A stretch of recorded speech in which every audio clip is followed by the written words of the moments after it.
ದಿನಗಳಿಂದ ನಾವು ಕ್ಷೇತ್ರದ ಪ್ರತಿಯೊಂದು ಬೂತಿಂದ ಹಳ್ಳಿಗಳಿಂದ ನಮ್ಮದೇ ಆದಂಥ ಒಂದು ಫೀಡ್ಬ್ಯಾಕ್ ತಗೊಂಡು ವಿಶ್ಲೇಷಣೆ ಮಾಡಿದಾಗ ಈ ಒಂದು ಉಪಚುನಾವಣೆಯಲ್ಲಿ ಬಹಳ ಸ್ಪಷ್ಟವಾಗಿ BJPಗೆ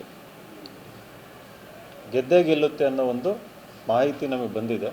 ಈ ಒಂದು ಚುನಾವಣೆಯಲ್ಲಿ ನನ್ನ ಅಂದಾಜಿನ ಪ್ರಕಾರ ಸುಮಾರು ಒಂದು 60ರಿಂದ 61,000 BJPಗೆ ಅಂದಾಜಿದೆ. ಅದು ಹೆಚ್ಚು ಕಮ್ಮಿ ಆಗ್ಬೋದು. ಒಂದು 58,000 57,000 ಕಾಂಗ್ರೆಸ್ಸಿಗೆ. ಆಮೇಲೆ ಪಕ್ಷೇತರ ಯಾರು ನಿಂತಿದ್ರು SDP ಒಂದು 30,000. ಆಮೇಲೆ ಇನ್ನೊಂದು 10,000 ಅದರ್ ಯಾರು ಇಂಡಿಪೆಂಡೆಂಟ್ ನಿಂತಿದ್ರು. ಓವರಾಲ್ 40,000 ಮುಸ್ಲಿಂ ವೋಟ್ಸು ಕಾಂಗ್ರೆಸ್ಸಿಂದ ದೂರ ಆಗುತ್ತೆ, ಅಲ್ಪಸಂಖ್ಯಾತ ವೋಟುಗಳು.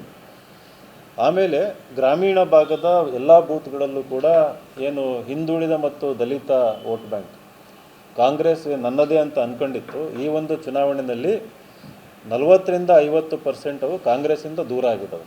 ಫಾರ್ ಎಕ್ಸಾಂಪಲ್ಲು ತುರ್ಚಘಟ್ಟದಲ್ಲಿ 450ರಿಂದ 500 ಅಲ್ಪಸಂಖ್ಯಾತ ವೋಟುಗಳು ಈ ಸಾರಿ BJP ಬಂದಿದ್ದಾವೆ. ಆಮೇಲೆ ಸುಮಾರು 80 to 90% ಉಪ್ಪಾರ ವೋಟ್ಸ್ ಇರ್ಬೋದು. ಮುಂಚೆ ಅದು 50-50 ಇತ್ತು, ಈಗೆಲ್ಲ ಶಿಫ್ಟ್ ಆಗಿದ್ದಾವೆ. ನಾನು ಈ ಒಂದು ಕ್ಷೇತ್ರದಲ್ಲಿ ಪಾದಯಾತ್ರೆ ಮಾಡಿದ್ದೆ. ಈಗೊಂದು ಕ್ಷೇತ್ರದ 28 ಹಳ್ಳಿಗಳಿಗೆ ಸುಮಾರು 11ರಿಂದ 12 ತಾಸು ಬೆಳಗಿಂದ ಸಾಯಂಕಾಲ ನಡ್ಕೊಂಡು ಒಂದು ಪಾದಯಾತ್ರೆ ಮಾಡಿದ್ದೆ. ಆ ಒಂದು ಪಾದಯಾತ್ರೆ ಪರಿಣಾಮ ಯಾವ್ಯಾವ ಹಳ್ಳಿಗಳಿಗೆ ಹೋಗಿದ್ವಿ ಅಲ್ಲಿ ಮತದಾನದ ಒಂದು ಪರ್ಸೆಂಟೇಜ್ 85 to 95 ಹೋಗಿದೆ. ಕಾನುಗೊಂಡನಹಳ್ಳಿನಲ್ಲಿ 96.3% ಮತದಾನ ಆಗಿದೆ, ಹೈಯೆಸ್ಟ್ ಇನ್ ಕರ್ನಾಟಕ. ಇವೆರಡು ಬೈ ಎಲೆಕ್ಷನ್ನಲ್ಲಿ 96.3% ಮತದಾನ ಆಗಿರೋದು. ಅಲ್ಲಿ ಸುಮಾರು 900 ವೋಟಲ್ಲಿ ಅಲ್ಲಿ ನಮ್ಮ ಬೂತ್ ಮಟ್ಟದ ಕಾರ್ಯಕರ್ತರು BJP ಕಾರ್ಯಕರ್ತರು ಹೇಳೋ ಮಾತೇನಪ್ಪ ಅಂತಂದರೆ 600ಕ್ಕೂ ಹೆಚ್ಚು BJP ವೋಟ್ ಹೋಗಿದ್ದಾವೆ ಅಂತ. ಮುಂಚೆ ಆ ಊರಲ್ಲಿ 100ರಿಂದ 150 ಹೋಗ್ತಾಯಿದ್ವು BJPಗೆ, 150 ಮೇಲೆ ಯಾವತ್ತೂ ಕ್ರಾಸ್ ಆಗಿರಲಿಲ್ಲ. 600ಕ್ಕೂ ಹೆಚ್ಚು BJPಗೆ ವೋಟ್ಗಳು ಶಿಫ್ಟ್ ಆಗಿದ್ದಾವೆ ಅಂತ. ಅದೇ ರೀತಿ ಬಟ್ಲಕಟ್ಟೆ ಗ್ರಾಮದಲ್ಲೂ ಅಷ್ಟೇ 50-50 ಆಗಿದೆ ಅಂತಂದು. ಸೊ ಅಲ್ಲಿ ಎರಡು ಸಮಾಜ ಹೆಚ್ಚಿನದಲ್ಲಿರೋಂಥದ್ದು, ಕುರುಬ ಸಮಾಜ ಹಾಗೂ ST ಸಮಾಜ, ವಾಲ್ಮೀಕಿ ಸಮಾಜ ಸುಮಾರು ಒಂದು 150 ಇದೆ.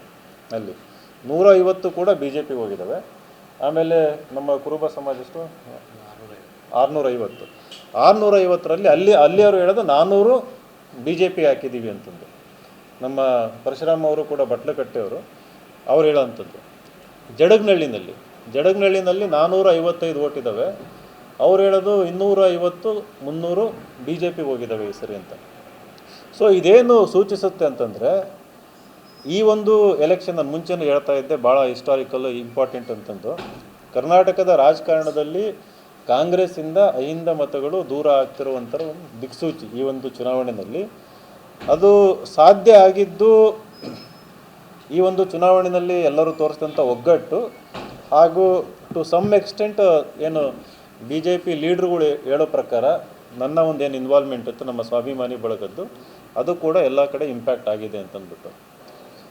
ಈ ಒಂದು ಚುನಾವಣೆಯಲ್ಲಿ ದೇವದುರ್ಗದ 4 ಬಾರಿ ಶಾಸಕರಾಗಿದ್ದಂಥ ಶಿವನಗೌಡ ನಾಯಕರು ಅವರು ತೆರೆಮರೆಯಲ್ಲಿ ಇದ್ಕೊಂಡು ಭಾಳ ದೊಡ್ಡ ಮಟ್ಟದಲ್ಲಿ ತಂತ್ರಗಾರಿಕೆ ಮಾಡಿ ಈ ಒಂದು ಚುನಾವಣೆಯಲ್ಲಿ ನಿರ್ಣಾಯಕ ಪಾತ್ರ ವಹಿಸಿದ್ದಾರೆ.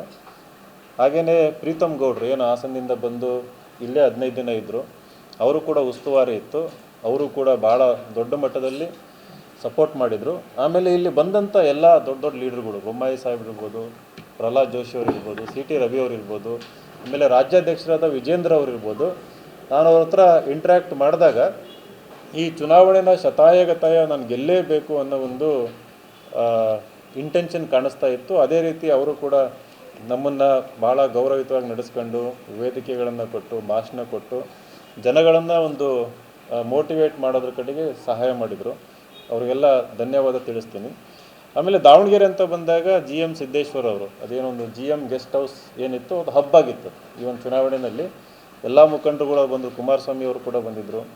ಪ್ರತಿಯೊಬ್ಬರು ಬಂದು ಅಲ್ಲಿ ಒಗ್ಗಟ್ಟಾಗಿ ಇಲ್ಲೂ ಕೂಡ ಯಾವುದೇ ಒಂದು ಡಿಫ್ರೆನ್ಸ್ ಇಲ್ದಂಗೆ ಈ ಚುನಾವಣೆಗೆ ಇದು ಮಾಡಿದ್ರು. ಆಮೇಲೆ ನನ್ನೂ ಕೂಡ ಇನ್ವಾಲ್ವ್ ಮಾಡ್ತಾಯಿದ್ರು ಪ್ರತಿಯೊಂದು ಹಂತದಲ್ಲೂ. ಶಿವನಗೌಡ ನಾಯಕರು ಈ ಏನು ST ವೋಟ್ಗಳು ಈ ಕಡೆ ಈ ಕ್ಷೇತ್ರದಲ್ಲಿ ಒಂದು ಅಂದಾಜು ಪ್ರಕಾರ ಕೆಲವೊಬ್ಬರು 30-25 ಅಂತ ಹೇಳ್ತಾರೆ. ನನ್ನ ಪ್ರಕಾರ ಒಂದು 25,000 ವೋಟ್ ಇದೆ. ಅದರಲ್ಲಿ 20,000 votes completely B J P shift ಆಗಿದೆ. ಅರೌಂಡ್ 90+% ಶಿಫ್ಟ್ ಆಗಿದೆ. ಆಮೇಲೆ ಏನು ನಮ್ಮ ಒಂದು ಕುರುಬ ವೋಟ್ಸ್ ಏನಿದೆ, ಒಂದು 20,000 ವೋಟ್ ಇದೆ ಅಂತಂದರೆ ಒಂದು 15,000-16,000 ಮತದಾನ ಆಗುತ್ತೆ. ಅದರಲ್ಲಿ 6,000-7,000 ಈ ಸರಿ ಫಸ್ಟ್ ಟೈಮ್ ಬಿ ಜೆ ಪಿಗೆ ಹೋಗಿದೆ. ಮುಂಚೆ ಎಲ್ಲ ಅದು 1,000 ಇರ್ತೈತೇನೋ, ಫಸ್ಟ್ ಟೈಮ್ ಈ ಸರಿ ಒಂದು 6,000-7,000 ಹೋಗಿದೆ. ಸೊ ಆ ಒಂದು ಲೆಕ್ಕಾಚಾರ ಪ್ರಕಾರ ಮೇ 4ನೇ ತಾರೀಕು ಫಲಿತಾಂಶ ಬಹಳ ಸ್ಪಷ್ಟವಾಗಿ ಕಾಂಗ್ರೆಸ್ ಈ ಒಂದು ಕ್ಷೇತ್ರದಲ್ಲಿ ಸೋಲ್ತಾ ಇದೆ. ಭಾಳ ದೊಡ್ಡ ಮಟ್ಟದಲ್ಲಿ. ಲೈಕ್ ನಾನು ಒಂದು 2,000-3,000 ರೇಂಜ್ ಅಂತ ಅಂದ್ಕೊಂಡಿದ್ದೀನಿ. ಆಮೇಲೆ